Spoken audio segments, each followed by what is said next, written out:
Hola, muy buenas tardes a todos, todas y todos. Sigo aquí. Muchas gracias por acompañarnos. Gracias por estar aquí una tarde más en nuestro seminario. Hoy estamos casi ya por concluir nuestro cuarto módulo, el módulo que lleva por título Identidades Narrativas y Gastronómicas. Justamente esta sesión da inicio a las dos sesiones sobre gastronomía que todo el mundo esperaba con ansias. Bueno, nuestro seminario de Camino Real de Tierra de la ruta que vertebró a México del Centro Cultural Universitario Tlatelolco. La mesa de hoy lleva por título La cocina heredada y tenemos el gusto de tener con nosotros a la maestra Rocío de la Garza y a la maestra Silvia Cursin. Es un placer tenerlas con nosotros. Ahí está nuestro asesor del seminario, el doctor Tomás, también, Gracias. Martínez Saldaña. Y bueno, voy a comenzar presentando a nuestras invitadas de hoy para cederles la palabra. Voy a presentar a la maestra Silvia Cursin, que ella es investigadora y docente con una sólida formación en antropología social. Su currículum es muy extenso, así es que mencionaré las cosas más importantes. Todo es importante, pero bueno, lo más relevante sobre sus estudios y actividad profesional. Ella estudió la maestría en la carrera de etnología. Bueno, sus estudios superiores de maestría son en la carrera de etnología con especialidad en antropología social. También estudió en la Escuela Nacional de Antropología e Historia y es maestra de humanidades en la ESIME del Instituto Politécnico Nacional, Campus Zacatecano. Es maestra de cocina tradicional mexicana desde el 1994 a la fecha y en muchas variadas escuelas, una lista enorme. Es representante de la gastronomía mexicana en festivales y congresos internacionales. Por mencionar algunos países, ha llevado la cocina mexicana a Japón, India, Polonia, Francia, Cuba, Bolivia, Colombia, Perú, Ecuador, Chile, Argentina, Brasil, Estados Unidos y demás. Gracias.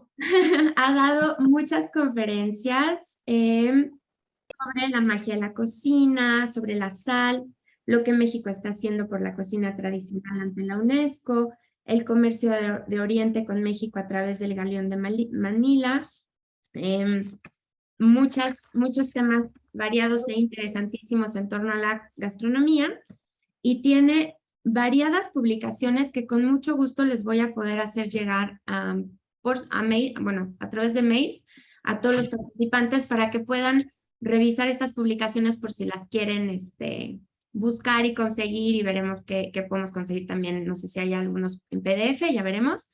También la maestra Rocío de la Garza, que encantadoramente nos compartió bibliografía, también se las voy a hacer llegar para que tengan, pues se puedan enriquecer esta clase. Y bueno, maestra Silvia Cursin, es un gusto tenerla con nosotros. Muchas gracias. Y ahora presentaré brevemente a la maestra Rocío de la Garza. Ella nació en Durango, estudió la licenciatura en Psicología en la Universidad Iberoamericana y la maestría en Psicología del Trabajo en la Universidad Católica de Lovania en Bélgica. Obtuvo una gran distinción y terminó los créditos de la maestría en Psicología Clínica en la Ibero y 2 semestres en la maestría en Administración de Empresas en el TEC de Monterrey. Hizo la especialidad en logoterapia y tomó muchos cursos en diferentes trabajos. Trabajó en empresas variadas y colaboró en la Ibero en 1985, del 85 al 92, como maestra de asignatura, responsable de la especialidad en Psicología del Trabajo, representante de los profesores de Psicología del Trabajo ante el Congreso Técnico del Departamento y secretaría del mismo del 88 al 92. Su gusto por la comida se manifestó al participar por más de 20 años en el Bazar de Productos Duranguenses de las Damas Voluntarias de Durango de la Ciudad de México. La oferta de productos deliciosos de Durango provocaba gran alegría a las 300 personas que nos compraban cada semestre.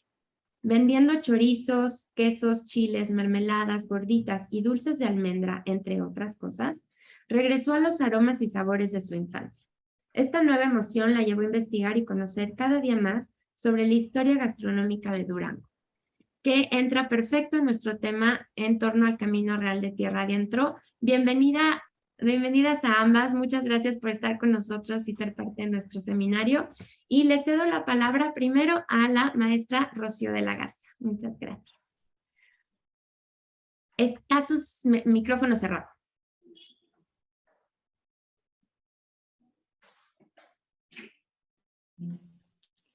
Muchas gracias, Natalia. Ahora sí, ¿ya? Ahora comienzo a compartir pantalla para mostrar.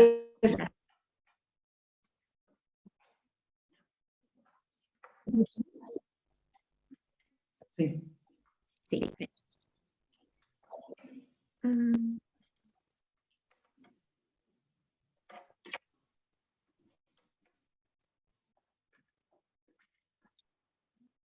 Cuando guste, ahí está. Usted me va indicando cómo guiar la presentación. Perfecto. Adelante.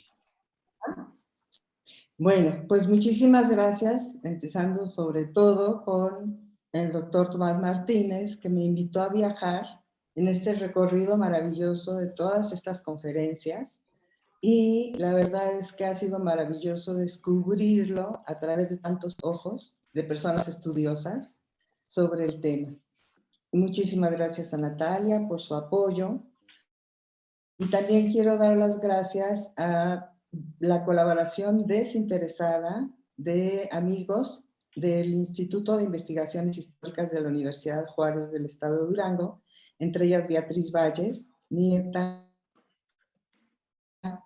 de una de las personas que escribe un estupendo recetario, y ella me presentó a la maestra Guadalupe Bermúdez, que hizo su tesis sobre la comida en el Porfiriato en Durango,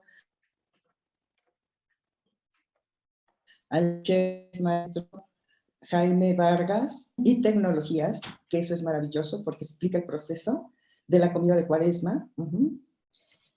Y bueno, mucha de la estructura de mi conferencia nos la da el libro del doctor Miguel Vallebueno, que ahorita les voy a presentar. Si pasamos a la que sigue, por favor.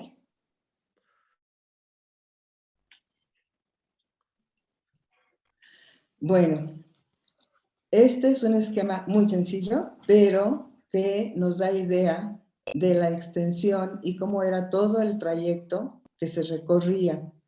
La semana pasada oíamos lo que era ir de la Ciudad de México a Querétaro. Y en 1850, por esos años, era toda una aventura ir de México a Querétaro. Y era la parte buena del camino. Ahora imagínense llegar hasta Durango a un poco más de 1000 kilómetros. Y por todo ese camino, imaginemos las caravanas y la tierra. Las caravanas que iban con las carretas cargadas de semillas, de 1000 productos, familias, monjes, y atrás iban el ganado mayor, el ganado menor. O sea, no me puedo imaginar todavía lo que era llegar hasta Durango sentado en una carreta de madera con toda la polvareda y el paso que iban esas carretas. Y pasamos a la siguiente, por favor. Les digo, de recetarios encontré maravillas. Encontré maravillas desde recetarios de hace más de 100 años, pero quise seleccionar estas dos muestras porque el último es Cocina de Cuaresma en Durango, preparado por un chef que ya obtuvo su maestría. Está excelente, muy, muy agradable, pero el que sí es todo un libro que les recomiendo es De Cocina y Tradiciones, una colaboración entre maestros de la universidad. Me ayudó muchísimo a estructurar este trabajo. Si le pasas a la siguiente, por favor. A la siguiente, ¿no? A la siguiente, ok. Bueno, les comentábamos en mi semblanza que yo colaboré por más de 20 años en el Bar de las Damas Voluntarias de Durango. Hacíamos una venta 2 veces al año, que era toda una aventura. O sea, traíamos hasta 5,000 tamales, como 800 kilos de queso, que aquí están las fotos, ¿no? Vendíamos 600 frascos de mermelada, hasta 500 kilos de chorizo. Si nos pasas a la siguiente, por favor. En la siguiente, ajá. Estas son fotos que yo tomé en el bazar cuando acabábamos de presentar todo lo que queríamos. Quesos melonitas, quesos de la sierra, al fondo están los chorizos, al frente están los tornachiles y las mermeladas de higo. Y la verdad, yo siempre he sido de buen comer. He comido de todo el mundo, afortunadamente, y lo disfruto horrores.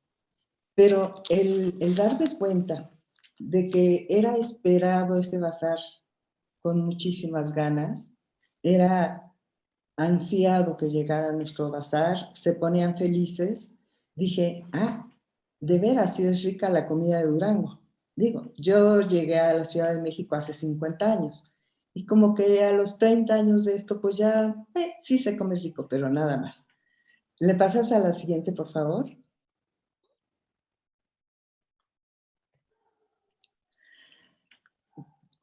Cuando me tocaba vender chorizos, empezaba a antojar a todo mundo.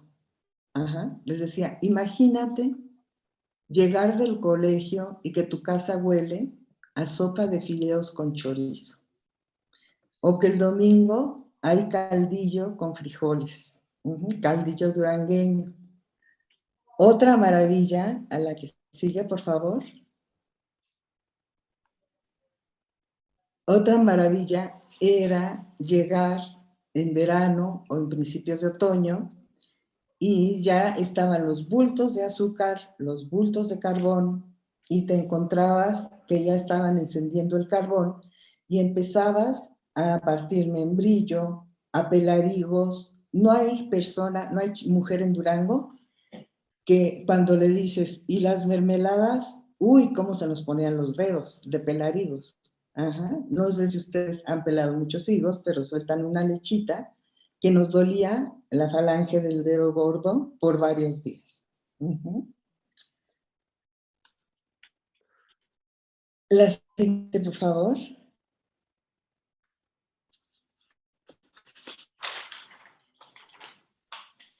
La siguiente, por favor. Y claro, es que en Durango, si no hacíamos conservas, no teníamos comida el resto del año. ¿Sí? Y una de las cosas que empieza desde años remotos, antes de que llegaran los españoles, es el pinole. Se comía pinole, pero no el pinole que conocemos ahora. El pinole de ahora es aromático y después les diré todas las especias que lleva. En aquel momento se molía el maíz, se trituraba, y como ahora los tarahumaras, se llevaban una bolsita y se usaba para muchísimos fines. Ese pinole se usaba para ofrendas, se usaba para los viajes, se usaba para poder conservar y transportar el maíz, que es de las pocas cosas que sí se cultivaban de alguna manera muy sencilla por las personas que vivían por allá. Una cosa muy divertida entre los chicos era cenar pinole. Algunos los comíamos en polvo, otros hacíamos una pastita como betún, otros poníamos una cucharada de pinole en leche. Y entonces era una merienda de lo más delicioso. Hubo un momento en que Durango era excelente para cocinar con una variedad inmensa de especias y de hierbas. Y eso se perdió a la mitad del siglo pasado, cuando llegaron los productos industrializados y muchas de las mujeres nos fuimos a la universidad. Entonces ya no había interés por cocinar tanto y estar tanto tiempo en la cocina. Pero ¿por qué llegaban estas delicias de especias hasta allá? porque había una riqueza tremenda en las minas y había interés de los españoles en comer bien, en las haciendas, en las estancias. Ellos pedían que sí hubiera comida más rica, y igual las personas que iban sofisticando su comida poco a poco. Pero bueno, vamos a hacer un poquito de historia de cuando España decide que hay que poblar el norte, porque si no, ¿quién se va a apropiar del norte? Pasamos a la que sigue. Algo que sí había en la región eran nueces. Y aunque muy conocida es la pasta de almendra, la pasta de nuez también es exquisita y se dan en muchísimas regiones, muchísimas regiones. Pero pasamos a la que sigue, por favor. Vamos a ver cuáles son estas regiones de Durango. Durango, así como que mucha gente me decía, ¿y dónde está Durango? ¿Y pues, qué tiene de interesante Durango? ¿No? Durango ha estado o estuvo por años aislado, en medio de la nada. Sin embargo, fue muy importante desde que fue la Nueva Vizcaya. En el mapa de la derecha podemos ver más o menos las regiones que constituyen el estado de Durango. Y aunque aquí esté verde, créanme que la mitad es semiárida. En el parte poniente, y así en diagonal, así como van los límites del estado, están la sierra y las quebradas. Esta parte tiene muchísima altura, hay muchísimos pinos, y uno diría, bueno, ¿y aquí qué se puede dar? Bueno, en todas las quebradas por donde bajan los ríos de la lluvia, muchísima del agua que llueve, que viene del Océano Pacífico, se detiene en la sierra y cae al estado de Sinaloa. Pero en esas quebradas que baja muchísimo la altura, ahí se producían frutos tropicales y muchísimos productos que no nos imaginamos que se dan en la sierra. Luego, en la parte del centro, tenemos muchos valles, los valles centrales de Durango y Canatlán. En San Juan del Río también hay valles. En lo alto del Nazas hay un poco. Y hacia el noreste empiezan todas las zonas áridas. Es la región lagunera, donde se produce algodón, lácteos, etc. Por todo el estado habían haciendas y estancias. En la producción ganadera fue un éxito en la zona de Durango, fue sensacional, y eso nos llevó a que se produjeran estupendos quesos. Pero regresemos un poco a qué es lo que sí había en Durango.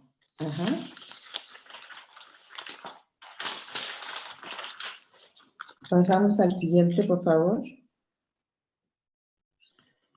Aquí podemos ver que sí hay ríos.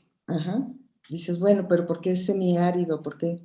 Bueno, pero hay que ver la proporción de lo que es el estado, la inmensidad de tierra y los ríos, que son unos hilitos que corren y que hay que aprovechar muchísimo. Porque en todo lo que es el estado de Durango, la gran producción, la gran parte de la producción depende del temporal. Y las personas que lo habitaban, obviamente, eran nómadas y ahí iban aprovechando las circunstancias y lo que se ofrecía en ese momento. Entonces, por temporadas se iban a las quebradas y allá lo que encontraba podían cazar. Allá podían cazar pumas, osos, lobos, venados, ardillas, cóconos o guajolotes del monte, que luego les decían gallinas de la tierra. Para nosotros son los cóconos.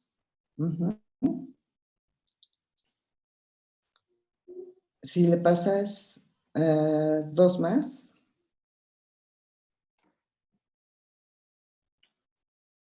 Más. Otra más. Otra más. Perdón. Ajá. Sí, vamos a ver, sí había carne que podían comer en Durango los habitantes prehispánicos. Había pesca. De esto no hay evidencia en la cueva del Maguey o en otras partes que han investigado los antropólogos de Lina en Durango, pero sí se han encontrado pinturas rupestres. Sí se empezaba a sembrar el maíz, como lo encontramos en estas fotos del Museo de Antropología de la Universidad Juárez del Estado de Durango.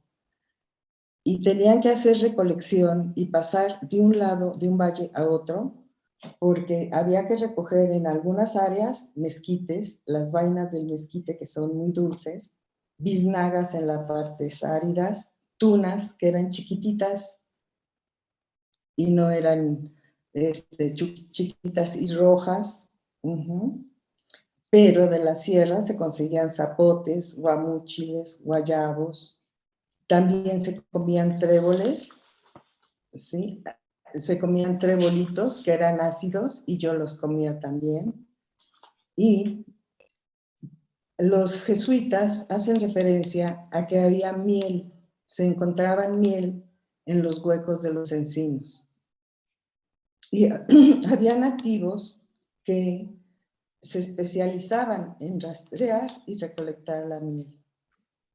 La siembra entonces era rudimentaria. En algunos arroyos y en algunas orillas de los ríos podían sembrar un poquito de maíz, frijol, calabaza y establecerse. Chile también. Pero, por ejemplo, no se encontraron comales. Había algo de molcajetes. ¿Pasas a la que sigue, por favor?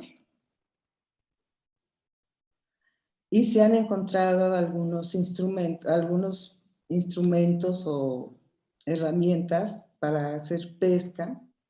El de la izquierda se llama nazas, las canastos, la que sigue, por favor. También comían muchísimos hongos. Estos son los nopales chiquititos de Durango, que dan unas tunas chiquititas rojas. Si pasas a la que sigue, por favor. Los guajolotes. Los guajolotes salvajes para nosotros son cóconos. Y a la derecha les pongo una muestra de cómo era la temporada de cacería de guajolotes en el principio del siglo pasado. O sea, era impresionante. Prácticamente podemos decir que querían extinguirlos. Y la que sigue. Y también en aquellos años, en los 40, 50, todavía en los 60, había una tremenda cacería de venado. Los patos, las grullas, etcétera, venían en verano a los lagos, a unos lagos que hay en el centro del estado, y también hay evidencia de que esto lo comían los primitivos, pero los indios nativos de allá. Pero resulta que el pinole era súper importante. Les comentaba que era para sus recorridos, para los guerreros, a la ofrenda para los muertos, pero hay una tradición muy bonita, si la pasamos a la que sigue. Había una tradición muy bonita que tenían algunos de los indígenas, también lo relatan los jesuitas, que ponían una olla con agua y maíz molido y pinole en una olla en la puerta de la casa. Y les leo tal cual como lo decían, de la que bebían los yentes y vinientes sin que nadie les convide a ellos. No importa si son de un pueblo extraño, solamente se sientan junto a la olla y beben de ella. Sal prácticamente no comían. Les digo, comales llegaron hasta que llegaron los indígenas del centro del país a enseñarles a cocinar. Sin embargo, entre las hojas que ellos recolectaban estaban quelites, hojas de dientes de león, comían muchísima pupita de calabaza, calabaza cocida, jaltomates y lo que podían conseguir de las barrancas de la sierra. Sin embargo, se daban el lujo también de comer codornices, ranas, ¿no? Conejos, y lo principal, lo que más les gustaba era la carne de venado. Era lo que más disfrutaban y era parte de sus rituales para festejar el fin del verano. Se supone que hacían una especie de tamales porque no usaban el comal. Hacían una especie de tamales rellenos de venado.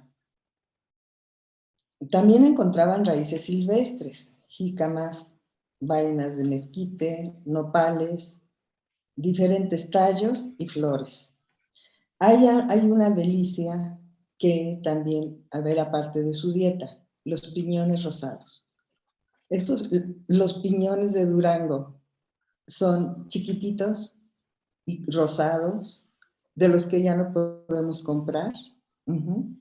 Y disfrutábamos muchísimo de chiquitos los niños porque comprábamos un cucurucho en los carritos de la esquina y nos sentábamos en cualquier escalón de la casa a partirlos con un martillo y a sobarnos el dedo gordo de la mano izquierda porque era tremendo poder comer esos esos piñones.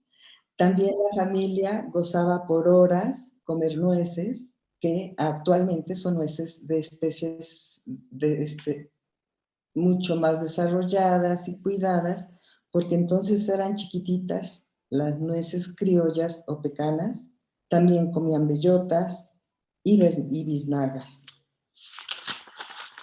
¿Y qué sucede cuando los zacatecanos llegan en 1554? Durango, la ciudad como tal, se funda en 1563 y en el intermedio, pues pasan primero por Nombre de Dios, que era un valle precioso, era un oasis, corre el agua por todos lados, hay arroyitos y es súper fértil. Bueno, entonces empiezan a llegar los españoles y nos traen muchísimos instrumentos de labranza. De pasar a cultivar con una coa, un palito, aprenden a trabajar con el arado de timón, las palas, las barras, las guadañas, las hoces, gracias a la enseñanza de los tlaxcaltecas, entre ellos también michoacanos, otomíes, pero no tengo el dato exacto de quiénes llegaron a Durango, solo quienes llegaron hasta Zacatecas. Y ellos modifican completamente el léxico, lo enriquecen. Si pasas a la que sigue, por favor. Y entonces empieza a hacer masa y a nixtamalizar, que eso no se hacía ya. Y, por ejemplo, se enriquece el vocabulario con muchísimas palabras náhuatl. Elote, olote, chual, mazorca, nixtamal, chilaquil, atole, tesguino, milpa, pizca, guacal, metate, etc. También trajeron magueyes de Castilla y enseñaron a hacer pulque y aguamiel. También trajeron los jitomates, los cacahuates, los chayotes, que los españoles decían que, bueno, a falta de vides, pues había que descansar en la sombra de las chayoteras, nopales y tunas de Castilla. Las tunas blancas, que bueno, en verdad son colorcito verde, y llegaron junto con los misioneros, que los misioneros franciscanos trabajan más en el sureste del estado de Durango, y todo el noroeste, el centro y el norte les tocan los jesuitas, desde aprender el idioma hasta ayudarlos a establecerse. Porque recordemos, eran nómadas, eran rebeldes y antropófagos. Ahora que hablamos de que llegaron muchísimas palabras nuevas, les voy a poner una prueba para el final, que es un chiquihuite lleno de chalchihuites. Pasamos a la que sigue, por favor.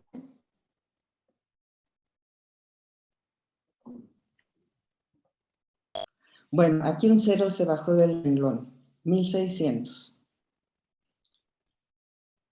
A principios de 1600 hubo una visita de un obispo, Alonso de Mota, que era obispo de Guadalajara.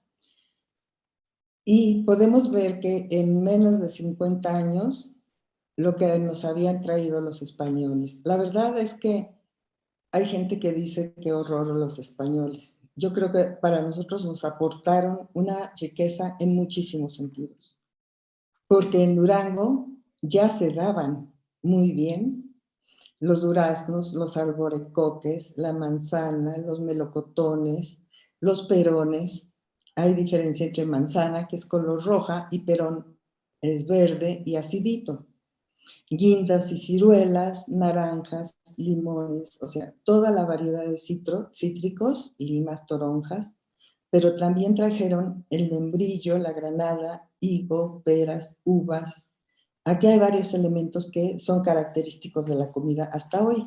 La mermelada de chabacano, la cajeta de membrillo, que para todos es ate, pero para nosotros sigue siendo cajeta porque se depositaba en cajas de madera.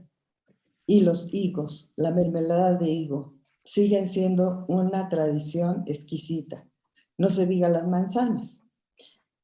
También trajeron muchísimas leguminosas, o sea, la dieta se amplía de comer frijoles a comer lentejas, garbanzos, chícharos, habas. Y todo esto da cuenta el obispo de Guadalajara, que también había pepinos, melones, sandías, cebollas, repollo, lechuga, rábano, ajo, zanahorias, betabeles, berenjena, nabos y hasta espárragos. Por supuesto, en carnes, ya no estábamos dependiendo del ir a la cacería, porque ya había estancias que nos producían vacas, carneros, cabras, cerdos y gallinas de Castilla. Es simpático este término de gallinas de Castilla contra las gallinas de la tierra, que son los guajolotes. Nos pasamos a la siguiente. Las acabalas de la aduana en el 1724 nos dicen que, ya llegó el azúcar.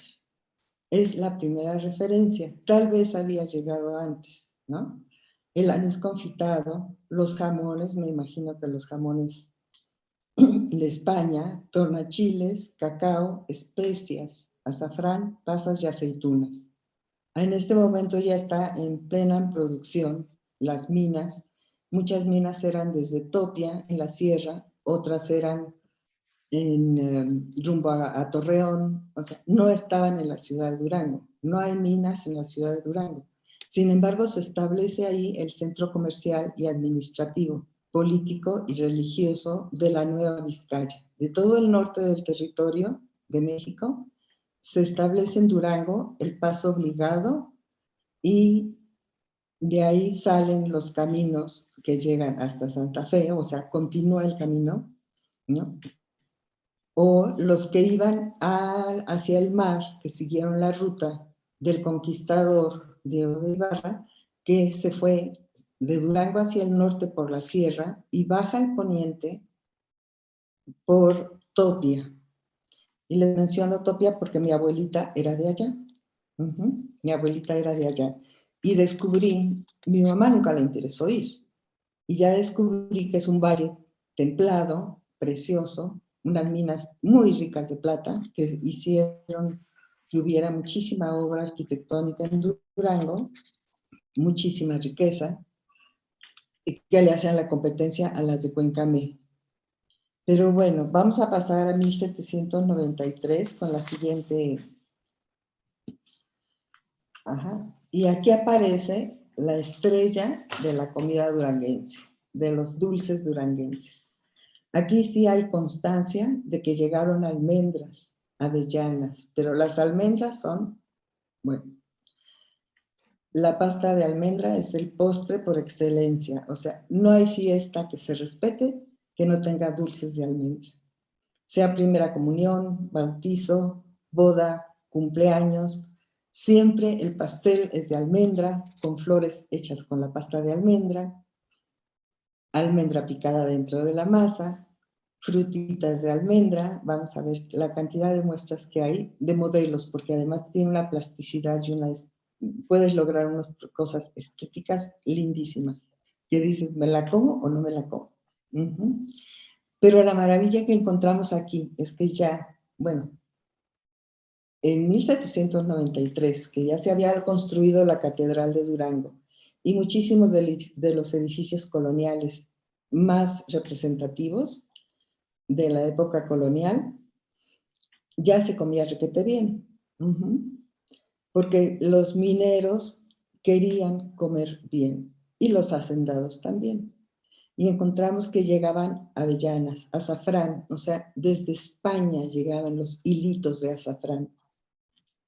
Arroz ya venía, bueno, de otras partes, ajonjolí, ajo, achiote.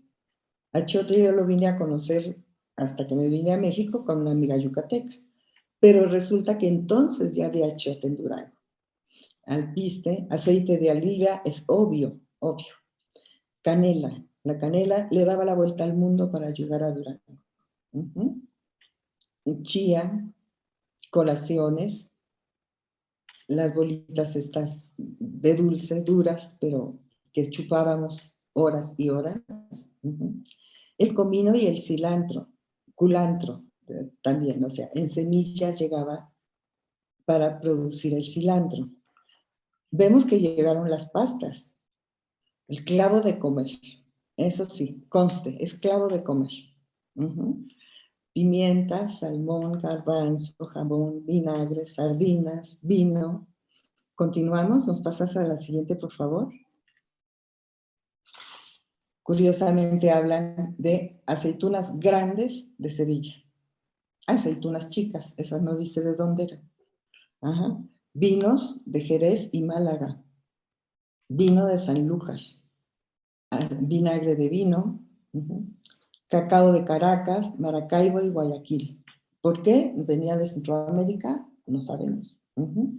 Pero de allá venía. Y cacao colorado. Tal vez era la diferencia entre el cacao nacional y el cacao de otros países. Pasamos a la que sigue. Y en 1793, en la Nueva Vizcaya, se producían carneros, tasajo de res, cajeta, camote, cebollas, chile colorado, chile negro, membrillos, manzanas, perones, maíz, nueces, piñones, orejones de durazno, piloncillo, robalo, lisa, camarón seco, quesos, no nos especifican más. Ya se producían los tomates colorados, jitomates, pero bueno. Uh-huh.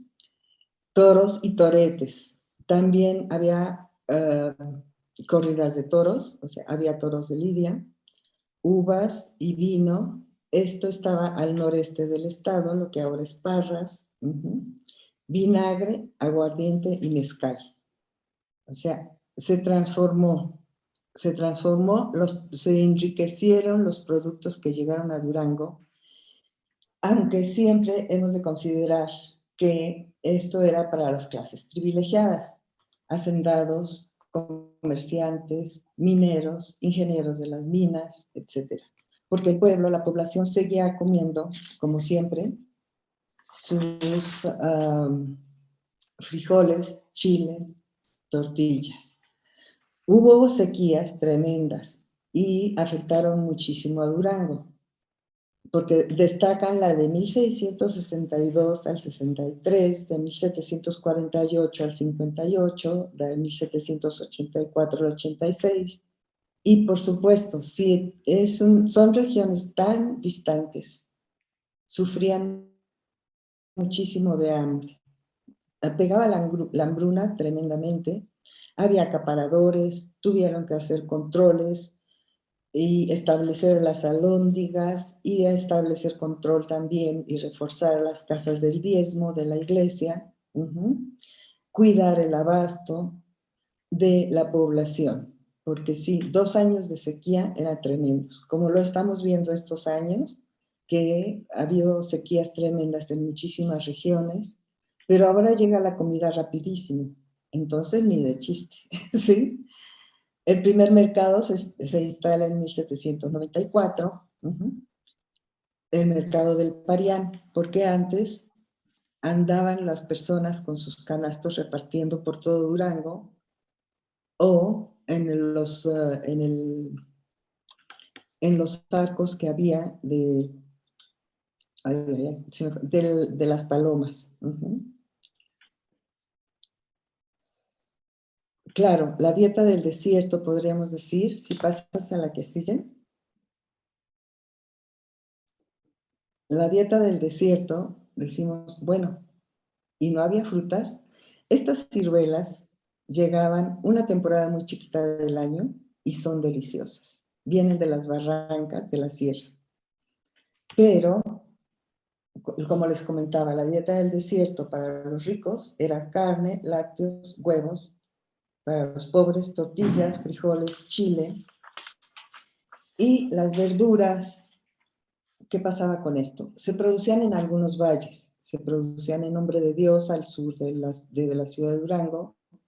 Y se producían también en San Juan del Río. Pero sobre todo, quien podía tener acceso a verduras y frutas eran las personas que tenían su huerto. Eran huertos particulares, las casas tenían casi todas un huerto atrás en el que se sembraban guayabas, naranjos, limones, chayotes, granadas, etc. Pasamos a la que sigue. Entonces había que conservar la comida, a como diera lugar, ¿no?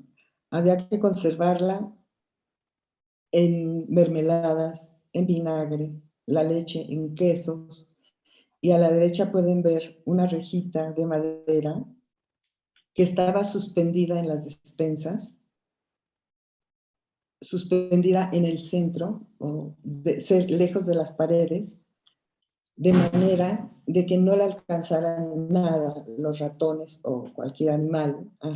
Y ahí se secaban por mucho tiempo chorizos y quesos. ¿Por qué? Porque si no, no íbamos a tener que comer el resto del año. También estaban todas las conservas de verduras y de frutas. Si pasas a la siguiente, por favor. Había que secar el maíz. Y había trojes que los granos y todas las semillas estaban en trojes, que estaban muy aireadas. Se le ponían sal para que no hubiera, cal para que no hubiera gorgojos. Y además había que tener un montón de gatos para controlar a los ratones. La carne y el pescado se secaban. Se salaban en otoño de preferencia, o sea, a la matanza fuerte era en otoño. ¿Por qué? Porque estaban gordos y porque había menos moscas. Los elotes se secaban. Si pasas a la siguiente. Aquí tenemos secado de chiles. Se secaban los chiles. Había que deshidratar el jitomate, los chiles, las calabazas. El chile que tenemos a la izquierda se llama chile pasado. Es un chile ancho que se pela, se le quitan las semillas y se pone a secar al sol. Delicioso, conserva su sabor impecable. Y a la derecha tenemos los chiles colorados, que por lo mismo también son base de los platillos de Durango. Si pasas a la que sigue, aquí tengo una foto que nos muestra el chile cuando está fresco y cuando se ha deshidratado. Hay una cosa que a mí me inquieta y que tengo que ver con Tomás. ¿Por qué el chile ancho dicen que viene del poblano? ¿Ok? Pero muchos platillos de Durango llevan chile colorado, que se encuentra del lado derecho a la mitad. Y ese chile colorado viene del Anaheim. Entonces, tengo que investigar esto porque sí, es muy diferente comer chile ancho que chile colorado. Pero en todo caso, la comida que hago en México con productos de México nunca sabe igual que la de Durango. Nunca. O sea, tiene su toque especial, tanto el chile ancho como el chile pasado tienen un toque diría más seco. No es que sea muy menos dulce, pero es un toque entre ácido y seco diferente a los chiles que podemos conseguir en la Ciudad de México.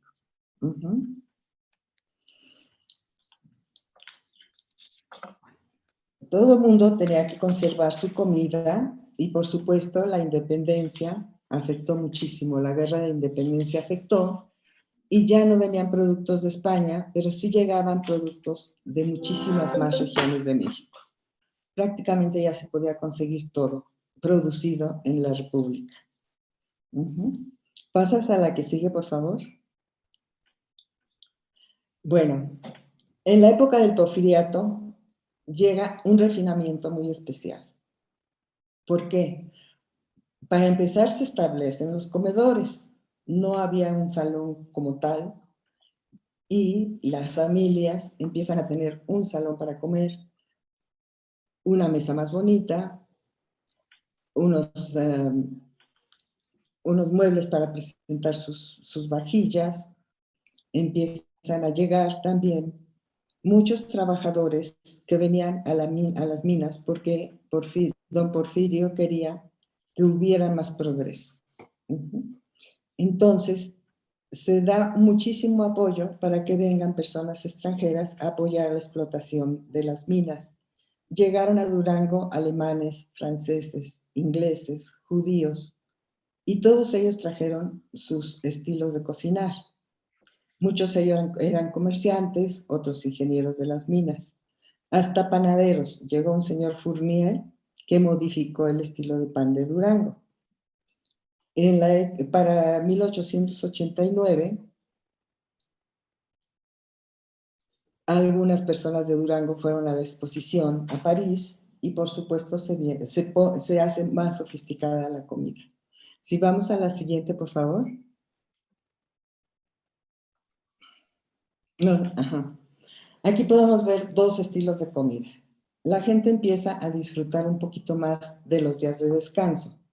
A la izquierda tenemos el banquete de los 100 años de la independencia en el Hotel Richelieu, en Durango. Y la mitad de las personas que están ahí eran extranjeras, pero ya tenían primera, segunda generación en Durango. A la derecha vemos un día de campo. A los días de campo iba todas las clases sociales, pero ¿qué es lo que comían? Gorditas. Otro platillo enigmático, favorito de todos los duranguenses. Pasamos a la que sigue. Aquí les voy a contar una anécdota familiar. En las mesas de la izquierda eran afuera del Hotel Richelieu y a mi abuelito le gustaba ir, sobre todo, decía, había que ir a sentarse ahí en febrero y marzo. ¿Y saben por qué? Eran los días de San Casveo. Porque las señoras traían las faldas hasta el suelo y el aire les levantaba las faldas. Entonces era el día de las zancas, veo. Y todos los señores de Durango se sentaban ahí a ver si le veían las piernas a las señoritas. Bueno, aquí quise poner la foto de arriba. Es la entrada a la Universidad Juárez del Estado de Durango actualmente, pero era el colegio de los jesuitas. Y abajo también, y a la derecha puse el Palacio del Conde de Suchi. Este es de finales de 1700 y también era de un rico minero. Este tenía segundo patio, tercer patio, bodegas y demás.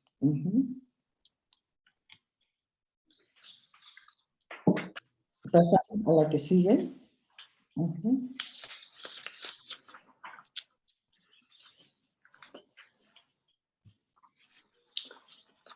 Aquí hay un cuestionamiento y una rebeldía de mi parte. A ver qué me dice el doctor Martínez.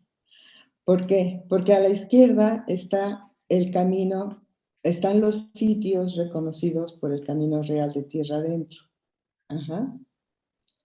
Pero en Durango hay muchísimos lugares más. No sé qué pasó, no sé qué faltó. En la derecha vemos un poco de todos los caminos que existían. Ajá. Y hay lugares maravillosos al centro, no sé si los edificios ya no son tan fieles, no sé si no se conservaron, porque el tren, con la época de Don Porfirio, llega a Durango y sube en la sierra hacia Santiago Papasquiaro, al centro del estado, al centro, en los caminitos que vemos por aquí, y se abandonan muchos de los otros pueblitos. Se dejan de transitar muchos caminos, todavía más cuando el tren va de Torreón hacia Chihuahua. Tal vez por eso se conservaron muchísimas de las iglesias que ahora son sitios del Camino Real de la Tierra Adentro, pero también hay muchas iglesias del otro lado. Ahora, la revolución fue terrible, no tuvo piedad con los hacendados en Durango. Por eso encontramos que muchos de los sitios del Camino Real de la Tierra Adentro tienen sus iglesias, conservan sus iglesias, pero las haciendas son ruinas. Y había haciendas ganaderas, haciendas de granos, productoras de grano, de frutas, de las que salieron huyendo muchísima gente, la mayoría. Por ejemplo, mi abuela, que vivía en Tayoltita, o sea, si vemos el mapa de la derecha, donde está Santiago Papasquiaro, al centro, a la izquierda, si ahí camináramos hacia el poniente, llegamos a Culiacán. De ahí era mi abuela. Y a donde pudieron huir fue a Estados Unidos. O sea, no había manera de regresar a Durango y vámonos para el norte. Y pasaron 3 años de la revolución en Estados Unidos. Entonces, digo, pero sí hay muchos puntos que tienen construcciones preciosas. Bueno, no me puedo quejar porque Durango es uno de los estados que más sitios reconocidos tiene en el Camino Real de la Tierra Adentro. Pero bueno, ya platicamos mucho de otras cosas y vamos a platicar ahora sí de la comida. ¿Sí? ¿Qué es lo que más nos gusta a los mexicanos, los duranguenses? ¿Qué nos vuelve locos? ¿Qué extrañamos tremendamente? Pasamos, exacto. Hay un sabor especial de los chorizos. El chorizo tiene influencias desde unas recetas que se han encontrado de doña Francisca de Balmaceda, de Andalucía. Y en estos chorizos se usaban chiles anchos, ajo, comino, orégano y vinagre. Esto se le ponía al puerco y se dejaba 5 días.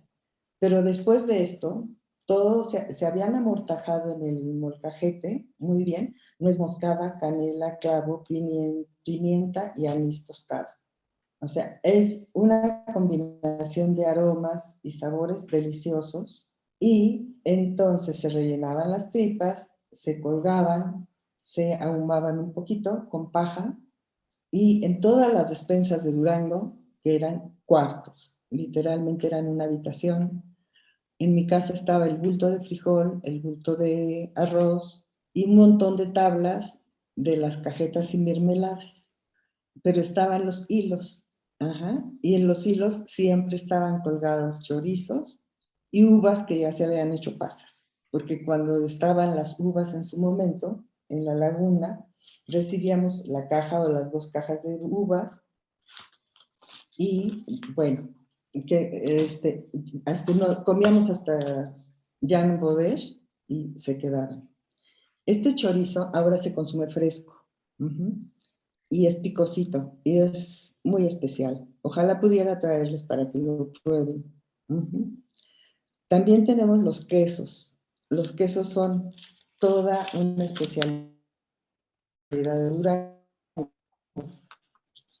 Podemos hablar de quesos de la sierra.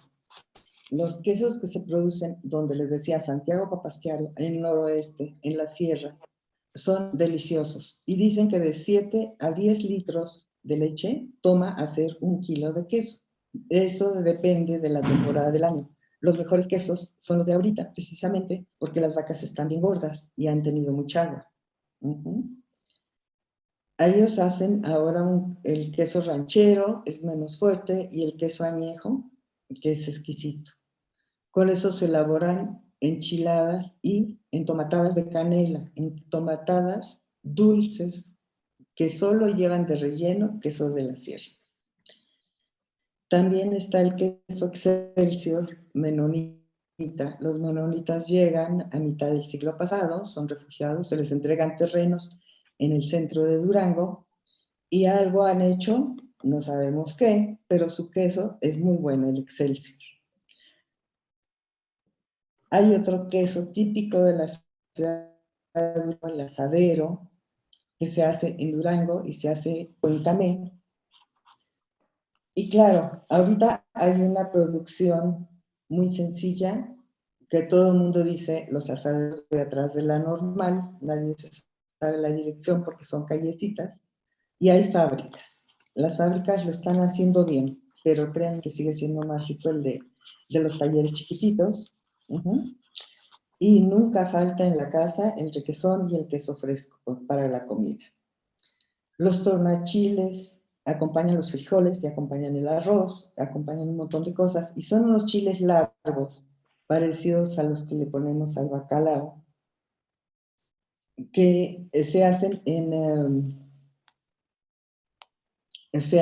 vinagre. Y si pasamos a la que sigue, a la foto, llegamos a una de las cosas más exquisitas de Durango. Los tamales son chiquititos, de una cuarta, angostitos, rellenos, los mejores son de puerco en chile colorado. Es exquisito.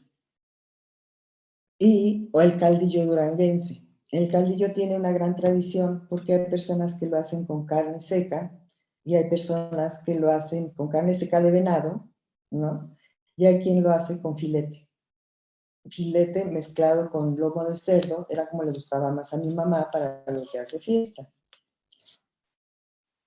Luego, a continuación, hablamos de las gorditas. Las gorditas son toda una tradición. Desde Aguascalientes, Zacatecas, empezamos a ver letreros de gorditas. Ya están llegando mucho a México. A la izquierda tenemos gorditas de horno, que son secas, son diferentes. Y me tocó estar en Chinacates, cerca de Santiago Papasquiaro, una Semana Santa, y ver que las mujeres, el lunes y martes de Semana Santa, preparaban gorditas, pero por el color del maíz. Eran gorditas amarillas, gorditas moradas, gorditas blanquitas, gorditas rojas, y nada más les ponían poquitito frijol o poquitito queso, porque era su comida de Semana Santa. Pero tenemos como broma esto que está a la derecha, o sea, los duranguenses no tenemos células, tenemos gorditas. ¿Qué les ponemos a las gorditas? Picadillo colorado, picadillo en chile colorado, picadillo en chile verde, frijoles con queso, rajas. Y además las gorditas sí tienen una historia muy antigua, o sea, era la comida de los arrieros, de los vaqueros, de los mineros, ir a un rancho con unos amigos blancos que el doctor Martínez conoce, y se iban al amanecer a los potreros con su bulto de gorditas, luego juntaban, disculpen ustedes, pero popó de vaca seca, y le prendían fuego, y ahí se calentaban las gorditas. El caldillo duranguense típico es el que lleva chile verde, el que ya vimos, pero hay otro que se llama caldillo colorado, y que va de la mano con el asado de bodas de Zacatecas. Sí, lleva el chile colorado, lo hacemos igualito prácticamente, solo que una prima me dijo que ellos le ponen al final un poco de jugo de naranja. Pasamos a la que sigue. La cajeta de membrillo. Los membrillos se dan en todos los arroyitos que llevan el agua para el riego de las huertas. En nombre de Dios, es una belleza. Es una belleza ver primero la planta de membrillo en flor. llena de esa flor exquisita, delicada, blanca, pero a los 4 meses está cargado de membrillos y pueden ser del tamaño del puño de una mano grandota. Ajá. Eso sí era un trabajo tremendo, tremendo. Son durísimos, había que lavarlos y quitarles la pelusa. Después había que partirlos, quitarles el corazón, con lo que se hacía jalea, que es una mielecita deliciosa. También había licores, después había que molerlo, había que cocerlo con azúcar y darle el punto y se ponía en cajitas de madera, de ahí viene el nombre. También se hacían muchísimos licores de diferentes frutas. En la que sigue tenemos las galletitas típicas de maíz, maíz crudo, que les decimos allá, es maíz con azúcar y canela. Y la que sigue, ya empezamos con la tentación de los dulces de almendra. Les decía que no hay fiesta que se respete en Durango si no hubo dulce de almendra. Y lo tenemos en todas las presentaciones imaginables. A la izquierda es una presentación que hago para bodas, para diferentes cumpleaños, las he hecho de colores, las he hecho en blanco. Y a la derecha son fotos de la tienda de una amiga mía, que hace las frutitas chiquititas. Imagínenlas de 3 a 5 centímetros, cuando mucho. Son preciosas y deliciosas. Y tenemos a la derecha otras presentaciones, que está como queso de la sierra, pintado de rojo, con su ratón queriendo comérselo. Hay presentaciones de pescado de nuez con dulce de almendra. Si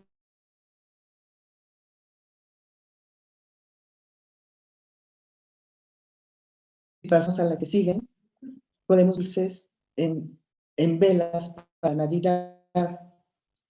Muchos de los regalos de Navidad se hacen en vela y se van cortando en rebanaditas finitas para el disfrute de todos. Y pasamos a la que sigue.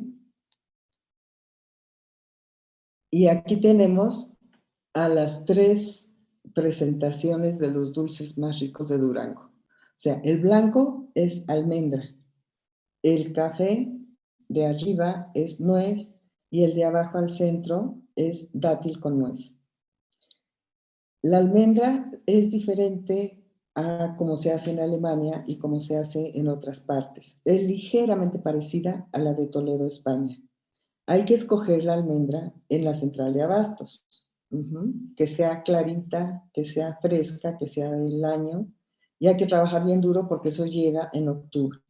Hay que quitarle la cáscara, se pone en agua caliente, hay que asolearla, y después de asolearla, molerla. Entonces se prepara un jarabe, en el caso de cobre, que para esto yo tuve la ocurrencia maravillosa de usar un termómetro con mi maestra. Claro que se enojó, porque ella decía, levanta la cuchara, ¿ves el chorrito? Ahí está el jarabe, ahí está el punto. No, pues, ¿cuál punto, no?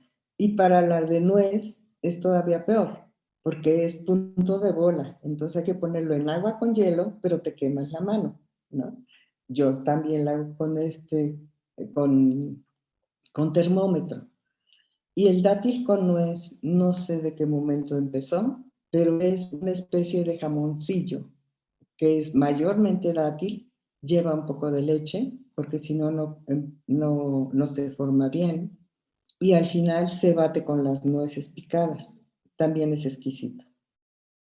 A continuación, la presentación más clásica de los dulces. En Durango había una dulcería, Las Mariposas, que es de principios de 1800, fue cambiando de dueños, pero era una fascinación cuando éramos chiquillos ver el aparador con las montañas de dulces, las montañas de chocolate Turín, de la chocolate de la cubana, etcétera, etcétera, pero la fascinación de ver los pescados de almendra. En el clima seco de Durango se conserva perfectamente la almendra. Acá la tengo que cuidar muchísimo, que no se nos deshidrate, que no se enmohezca, porque por naturaleza aquí en México tenemos más problemas para conservarlo. El Durango se conserva perfecto. Un breve comentario en la siguiente hoja sobre las manzanas. Aquí les quiero pedir a todos que compremos manzanas de Chihuahua o de Durango. A Durango llegó el Perón, que era la manzana dorada de Asturias. Tiene un toque acidito, exquisito. Y también la manzana roja de Castilla. Y en 1926, después de la reforma agraria, de la ley agraria, se crea la Escuela Agrícola de Santa Lucía de Canatlán, porque pensaron qué hacer con ese valle, que tenía agua, era fértil, y en este valle se producen unas manzanas deliciosas. Para nada son vistosas como las americanas, pero quiero que le den una mordida a una y a la otra. El jugo, el sabor, el aroma, o sea, no hay nada igual. Claro, en un principio todo el mundo que quería tener frutas era de autoconsumo.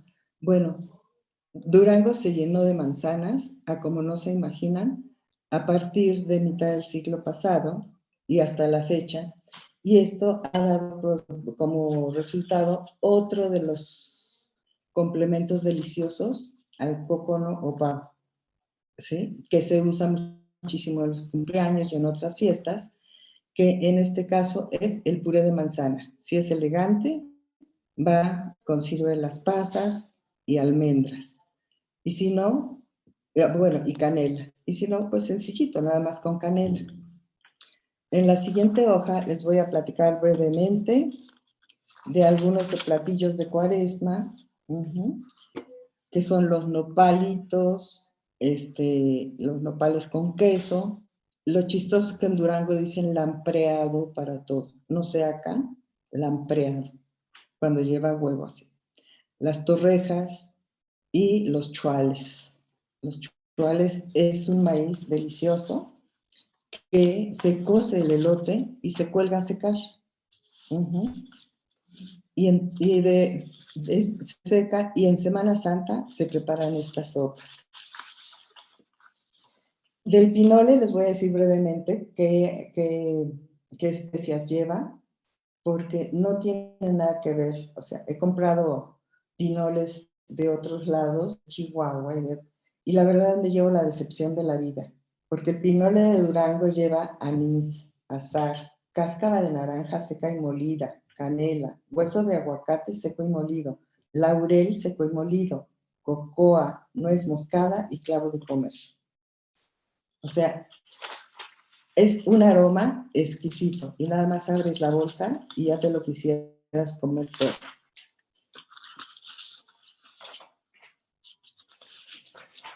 Y bueno, quisiera hacer como una breve conclusión. O sea, sí, ya les había comentado, por los 50, después de la Segunda Guerra Mundial, llega lo que echó a perder la comida de Durango. Llega la manteca inca, la Coca-Cola, el puré de tomate del Fuerte. Las mujeres empezamos a estudiar bachillerato, a trabajar en otros lados y a ir a la universidad. Y francamente bajó el nivel de cocina. Sí hay familias que siguen comiendo exquisito y con las que todavía hay mucha discusión porque guardan sus recetas celosamente. Nadie te cuenta su receta, nadie. O te la platica, pero quita elementos, ¿no? Sin embargo, hay una nueva generación de chefs que están haciendo locuras, ¿sí? Y les quería invitar, porque sí, en verdad se rescatan muchas cosas. Por ejemplo, el filete de trucha al horno en salsa de chile pasado. Eso lo encontramos en los platillos de la gente rica de Durango. Filete en salsa de nogada. Bueno, ya se servían filetes y pichones y codornices en salsa de nuez o en salsa de almendra. Y los chefs lo están presentando así como una gran novedad, pero la verdad es que qué bueno que están rescatando ese tipo de recetas. También estaban inventando, esto sí que fue una novedad para mí, la vinagreta de membrillo y mezcal. En la siguiente hoja. En la siguiente, ajá. Imagínense una vinagreta que tenga jalea de membrillo y mezcal. Yo creo que sí la voy a probar cuando vaya. O hacer postres en salsa de pinole. Ajá. También jamoncillo de nuez y salsa de pinole. Sí, porque los jamoncillos son exquisitos. Algo tienen las vacas de Durango que producen la leche deliciosa y por lo mismo tenemos deliciosos quesos y muy buenos jamoncillos. Y por último les quería comentar el último que está en Durango resurgiendo muchísimo. Es la cultura del mezcal. A principios del siglo pasado sí se veían todavía los burritos vendiendo, los señores con sus burritos vendiendo aguamiel, y cuando yo estaba chica oía todavía gritar aguamiel. Ahorita son muchísimas partes en el sur del estado que están rescatando la producción del mezcal con muy buenos resultados, excelentes resultados diría yo, aunque sí nunca perdió su prestigio el mezcal de Durango, y era sabido que muchísimas gentes iban a nombre de Dios, al tan mencionado nombre de Dios, a unas ventanitas, porque había productores locales que hacían su producción personal y ofrecían mezcal. Esto sigue sucediendo, pero ahora ya tenemos botellas de presentación muy bonitas. Y los quiero despedir con esta presentación de frutas de almendra, que les digo, imagínenlas que son de 3 centímetros. Es una delicadeza y una obra de arte. Bueno, espero que disfruten y cuando vayan a Durango, prueben todo lo que les hemos comentado. Muchas gracias. Muchísimas gracias, Rocío de la Garza. Un gran paso por la gastronomía de Durango. Qué amable. Tenemos poco tiempo, pero la maestra Silvia no sé si quiere comentar algo acerca de lo que acabamos de ver. Yo sé que usted no trae presentación, entonces no sé si quiere compartir. ¿Su micrófono está cerrado, maestra Silvia? Ay, perdón. Ya lo abrí. Ya. Muy bien. Ay, bueno, en primer lugar, felicitar a Rocío de la Garza. Me pareció, bueno, la lección más grande que he tomado en los últimos tiempos. Muchísimas felicidades, de veras, estoy emocionadísima. Me tomé la libertad de tomar fotografías de lo que estuviste pasando, porque me sirve muchísimo para las clases y retroalimentar, después buscar información. Bueno, y como no, me gustaría comentar algunas cosas. ¿Mandé? Dame tus datos porque conseguí como 200 fotografías y mi hija me regañó. Si quieren las pongo en comunicación. Si quieren más bien, maestra Silvia, claro que sí. Adelante con sus comentarios y ahorita vamos rápido a las preguntas porque ahora sí estamos sobre el tiempo. Una disculpa. Sí. Quería comentar algunas cosas al respecto que me llamaron muchísimo la atención y que, bueno, por ahí algunas dudas de lo que tú dijiste, por ejemplo, de los chiles, de los nombres. Ciertamente yo también, al igual que tú, conocía el chile colorado, y al ancho que nosotros conocemos en la Ciudad de México, bueno, en el centro del país, era el chile pasilla antes. Y al verde poblano le decían pasilla verde. Yo creo que hablamos de prácticamente los mismos chiles, pero que esto se ha ido tomando, pues como que se ha ido acotando los nombres y las posibilidades. Sí está bien hacerlo. De hecho, el chile pasado de ustedes es el verde, que lo tateman, digo, lo asan y ya asado lo secan, que es una verdaderamente locura. Y yo trato de hacerlo, por supuesto, con las temperaturas de la Ciudad de México es imposible, porque si me cae alguna agüita, ya se me enlamaron y se me echaron a perder. Entonces, perdiéndonos todo el encanto de la parte esta ahumada que le puede dar el haberlo tomado directo al fuego o sobre carbón, perdemos muchísimo sabor, pero yo para hacer, por ejemplo, el caldillo durangueño, que me encanta hacerlo en clase, trato de hacerlo y de plano, con todo el horror que nos puede causar, lo seco en el horno, lo pongo a deshidratar, a quemarse, a secarse, porque es la única manera que los chicos pueden entender que no es un chile seco, que hay que deshidratarlo después de asarlo para que tenga pues otro sabor, otra dimensión, sin llegar al que uno puede comprar en Durango o en Chihuahua todavía, en la región donde existe. Ahí sí, el chile ya, pues ahora todos decimos poblano, ¿no? Digo, pero por ejemplo, si te vas a Baja California, le dicen chile negro.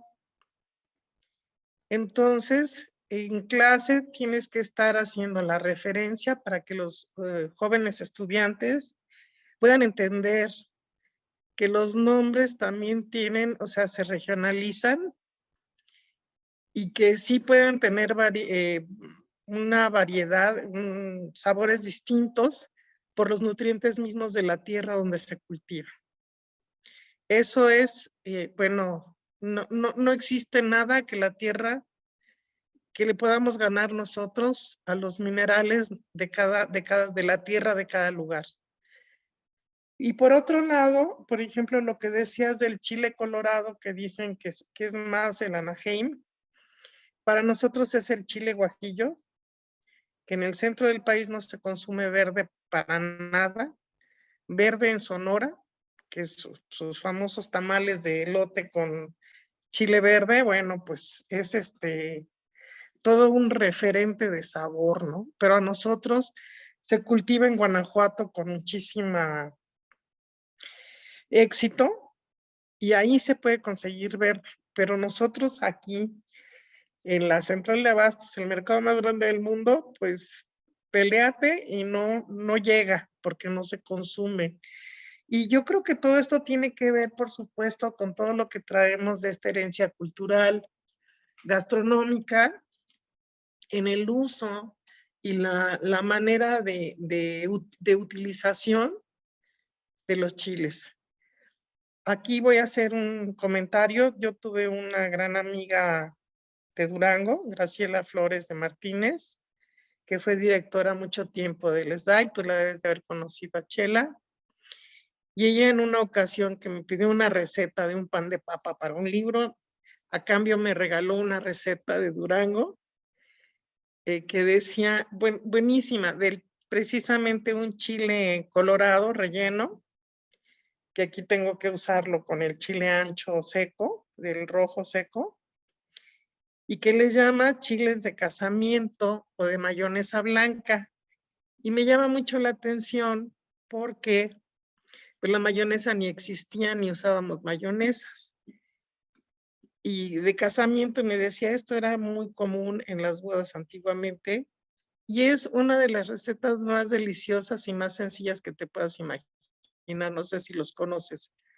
Rellenos con pollo, el pollo cocido todavía muy a la usanza española con hierbabuena, que lo hace magistral, y la famosa mayonesa blanca es una salsa, un batido, un licuado,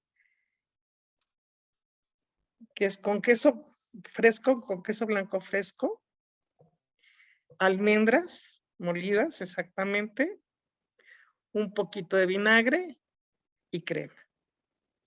Sal, por supuesto. Con esto se revuelve el pollo cocido desmenuzado, que queda soberbio.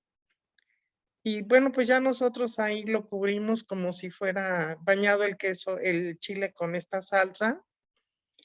que guardamos una poca sin el pollo. Lo adorno con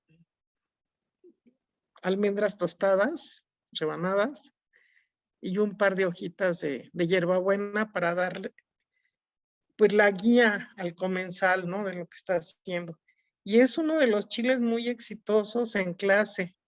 Y siempre hago referencia a que esta es una, seguramente desconozco la antigüedad de la receta, pero Chela me decía que era una receta del siglo XIX. La verdad de las cosas, tú me podrás hacer algún comentario al respecto, pero es un lujo, verdaderamente un lujo, que lo puedes hacer cualquier día del año y que no te complicas para nada. El chile va cocido, el chile seco, antes va cocido en una miel de piloncillo, que sí tiene clavo y sí tiene canela y sí tiene, bueno, tiene piloncillo por supuesto, y tiene pimienta. Eso lo vuelve extraordinariamente bueno, dulce, amable, que lo puedes servir en cualquier ocasión y quedar súper bien. O sea, ese es un referente que yo tengo de Durango y que no solamente el caldillo, sino el cortadillo, que también prácticamente son los mismos ingredientes del caldillo. Y siempre que me dicen, ¿y por qué cortadillo? Le digo, pues mira, el nombre te lo dice, ¿no? ¿Qué vas a hacer? Vas a cortar todo del mismo tamaño, todo cortadillo. Y son, bueno, clasicototes para mí, ¿no? Me da mucho gusto poderlo compartir y decir porque a veces pienso que estoy errada y creo que esto me confirmó y me abrió muchísimas puertas y muchísimas dudas que tenía tu plática. Otra de las cosas es el chile tornachile, que los tornachiles aquí tampoco se consiguen en el centro del país. Amarillos largos no existen. Tenemos el carricillo, el del que decías tú para el bacalao, ¿no? Y que pues, la gente lo consume prácticamente para eso, ¿no? Para el pescado a la veracruzana en algún momento dado. Pero yo creo que esos son los platillos que tienen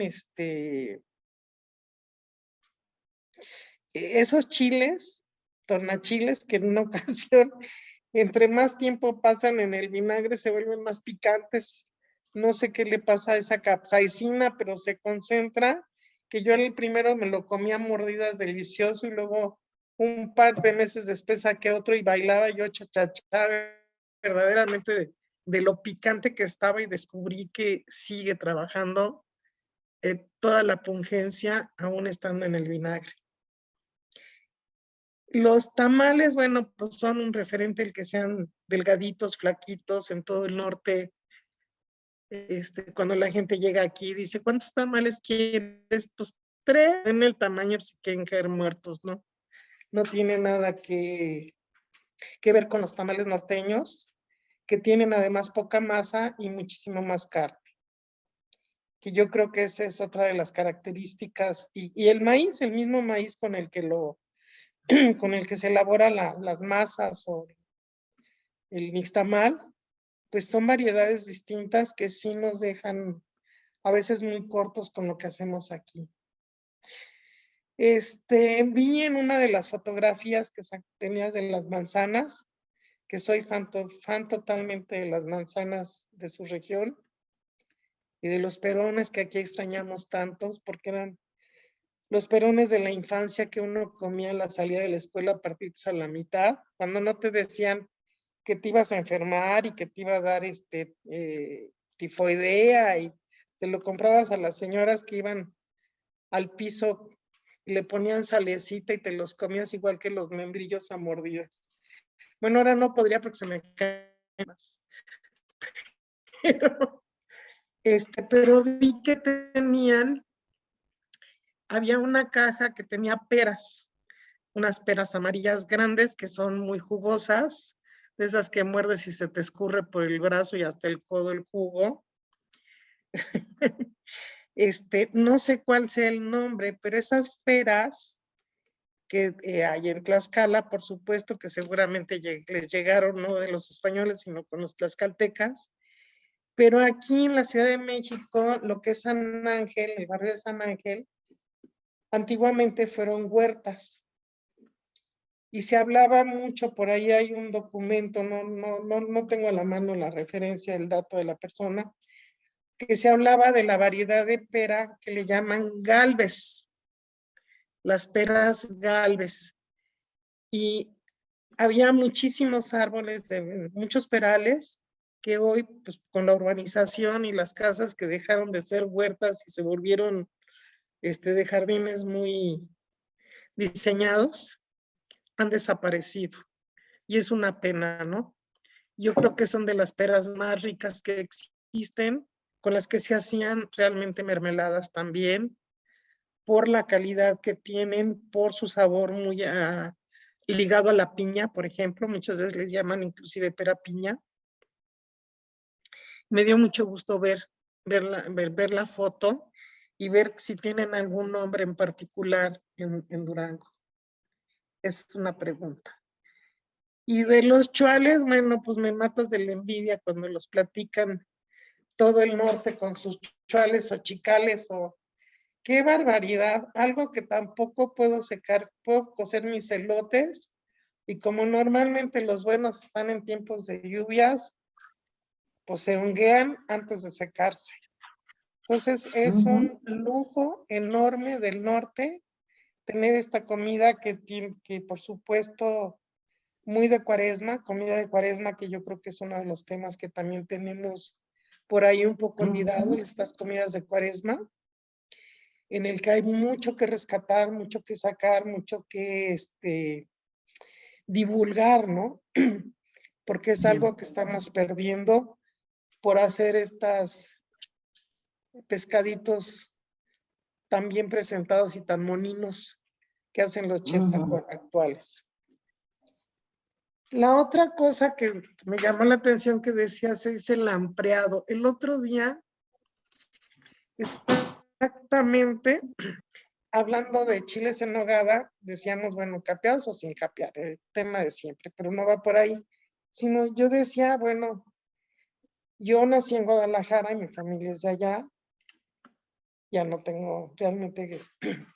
Creo que era la nieta más chica, si es que ya dirás. Creo que quedamos 3. Pero también se usaba la ampliar, más capear. El ampliar es una palabra que hemos ido dejando en desuso. Yo no sé si venga de alguna, de la lengua esta ladina, de los judíos, de los sefraditas, que yo creo que por ahí va el nombre. Es un tema también que traigo hace unos días que dije, no, voy a buscar porque tiene que tener un origen ladino, ¿no? Y la otra cosa que me encantó es, pues, toda esta cosa que rescatas de la presencia tan fuerte de frutales. Cuando iba a empezar la sesión, que nada, estábamos tú y yo, hablábamos de que no hay nada, o en Durango no hay nada. Y te decía, no, es que hay muchísimo, ¿no? Lo único que nos falta es conocer realmente lo que existe en las distintas regiones de México. Hay muchísimo, hablábamos del algodón, algo que ya, pues ya creo que ni campos algodoneros hay, pero que fue importantísimo en su momento. Y el aceite de algodón, o sea, el uso, en fin, toda una industria, ¿no? Y cosas que nosotros en el centro del país y en otras regiones desconocemos. Tan desconocido como nos puede ser la dimensión territorial, cuando decimos, bueno, pues si yo me voy de la zona maya, me voy al norte, pues estamos hablando de dimensiones del tamaño del mundo. Yo acabo de venir de Campeche, de dar una capacitación de panadería del centro del país para maestros del Instituto Campechano. Y fue muy divertido, ¿eh? Fue divertidísimo porque hablábamos inclusive de la diferencia de los nombres, que aunque sean las mismas masas, pero las elaboraciones, las técnicas, los tiempos van cambiando. Y lo mismo pasa en Durango, también tienen un renglón que nada más mencionaste, hay unas galletitas tipo Coricos, pero no hablaste de la panadería. Y también tienen pan. Todo México tenemos en cada rinconcito de cada ranchito, de cada pueblo, hay quesos y hay panes. Son temas a rescatar importantísimos porque estamos enloquecidos con todos los quesos de todo el mundo, que son riquísimos, no tengo nada en contra. Pero, ¿qué tal si primero conociéramos y probáramos los propios? Y saber lo que tú decías aquí ya en esta temporada, las vacas están gordas, hay agua, qué comieron, cuál es la calidad de la leche. Y nos vamos y te vas a Zacatecas y bueno, que esos, y compráis en el mercado. O en San Luis Potosí también, ¿no? Y fíjate, ahí de esta tierra adentro, de este camino, ya que estamos en el camino de tierra adentro, ya que estamos hasta todos conectados y que todos son grandes investigadores, porque yo soy una burra ya, ¿qué hay? El camino tierra adentro, tú empezaste hablando de ese viaje de Querétaro hacia tierra adentro. Pues si te bajas tantito de Querétaro, lo empezaríamos a tomar en Aculco, en el Estado de México, que es exactamente la partición para irte hacia el camino, hacia Querétaro, o irte hacia Morelia, hacia Michoacán o Jalisco, o venir a la Ciudad de México. Pero es realmente el centro, un centro bien importante, Aculco, y también es una cuenquita lechera importantísima. Entonces, yo creo que por ahí tendríamos una ruta en un momento dado, si tienen trabajitos pendientes o estudiantes que están asesorando con trabajos a hacer aportes interesantes. ¿Qué está pasando con el pan, con el chorizo y con el queso? Porque si tú bajas a Zacatecas, bueno, a Malpaso, yo no puedo llegar a Malpaso y no comerme una torta de chorizo. Así como voy a Toluca a comerme una torta de chorizo, ¿no? ¿Qué pasa con ellos? Es como algo a mí, ya creo que ya se me está yendo el 20, porque ya la edad ya pega, pero como que son puntitos que me faltan ponerle algunas síes de lo que me he dedicado, de lo que me gusta hacer. No solamente soy dragona, me gusta cocinarlos, me gusta enseñar, me gusta divulgar. Me divierto muchísimo en clases porque además me da la oportunidad de probar todo lo que hacen mis alumnos sin tener que trabajar tanto. Y por otro lado, ya como a mí hubo algo que me encantó que dijiste.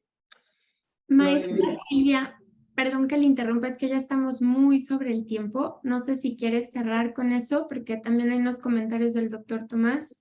Perdón. Sí, ya con esto cerramos. No, ya me invitarán en otra ocasión. Adelante. Bueno, justo el doctor Tomás Martínez, nuestro asesor, comentaba sobre la ponencia de la maestra Rocío. Justo decía que los chiles que se producen en Durango son los mismos que del centro, pero por la latitud y la luz del sol que dura más tiempo, hace que el chile tome otros matices y sabores. Así es. Más seco, más dulce y al mismo tiempo más picoso. Muy pertinente a lo que estaban comentando ahorita ustedes dos. Y comenta también, los chiles pasados se tateman verdes y luego se dejan secar y con coberturas de hierbas hacen como un acolchado. El camino real tuvo 3 o 4 pasos del camino y al final, bueno, esto es en relación a lo que usted comentaba, maestra Rocío, de que en Durango hay más caminos, que en efecto pues está el camino real de Tierra Adentro, que es nuestro tema eje del seminario, y pues de ahí venían más caminos. Entonces, nuestro querido doctor Tomás contestaba eso. Decía, el camino real tuvo 3 o 4 pasos del camino y al final se quedó un camino que se construyó como paso a las rutas de las carreteras, tanto civiles como militares.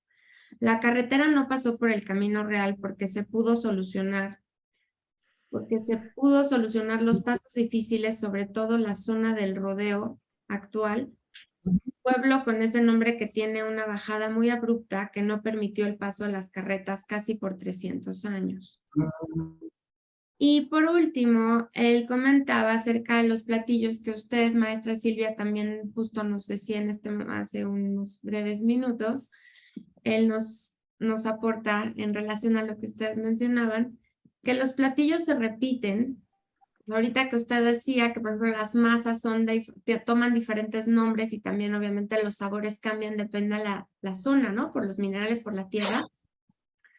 Hay una cosa muy interesante que nos comparte el doctor, que yo aprendí de él en una clase que nos dio a mí y a mis chicos de servicio social, y justo lo comenta, que los platillos, por ejemplo, el caldillo durangueño, existe en diferentes regiones, pero tiene diferentes nombres. Por ejemplo, se llama caldillo chihuahuense, y si seguimos a Nuevo México, se llama el green chile stew. Entonces, es el mismo platillo, pero cambia de nombre. Y es como, son temas muy interesantes para, bueno, que nos dejan mucho todavía por seguir investigando y estudiando y para aprovechar y, bueno, difundir esta maravilla de gastronomía que tenemos en nuestro país. Pues bueno, ya que estamos sobre el tiempo, no sé si alguien tiene alguna pregunta o algo que quiera compartir, si no, pues damos ya por terminada esta sesión.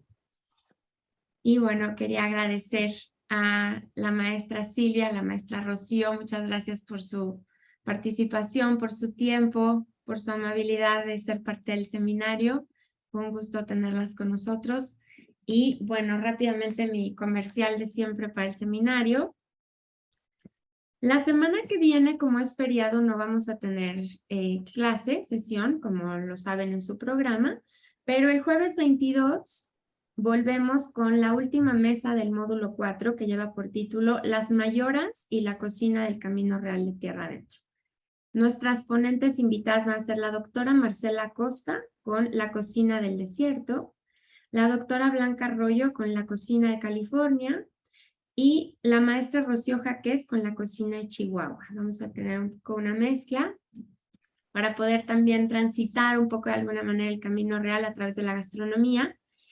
Y con esta sección damos por terminado el 4º módulo, abriendo el 5º módulo, que ahora sí es en colaboración con Stanford y con diferentes universidades.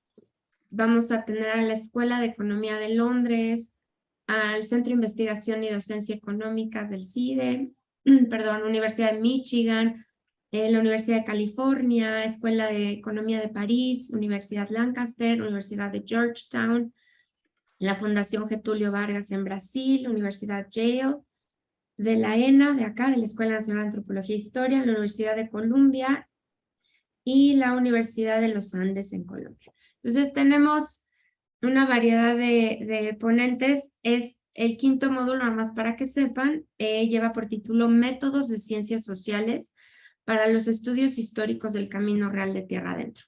Nada más para que sepan, ese módulo completo, que va a ser martes y jueves, desde el martes 27 hasta el jueves 3 de noviembre, es abierto a todo público, pueden invitar a quien quieran.